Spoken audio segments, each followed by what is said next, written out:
Hey there, I'm Shubham. In this video, we'll walk you through creating a dynamic feedback workflow. This powerful tool allows you to collect highly relevant feedback by asking the right questions at the perfect moment. To get started, head to your dashboard. From the left sidebar, click on Campaigns, then choose the Templates option.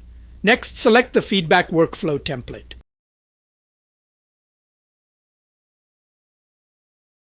You'll be prompted to enter a title, a brief description, and relevant tags for your campaign.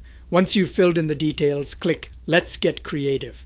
You are now the campaign editor. On the right, you'll see 4 key tabs: Edit, Theme, User Targeting, and Code. These are your tools for customizing every aspect of your feedback flow. After setting everything up, you can click Preview to see your logic in action. Once you're confident with the workflow, click Publish to make your campaign live. That's how you set up a dynamic feedback workflow. If you ever need to make changes, simply go to the My Campaign section, click the 3-dot menu next to your campaign, and select Edit. This allows you to continuously refine your feedback strategy. Thanks for watching. Don't forget to view other videos to understand PLG OS better.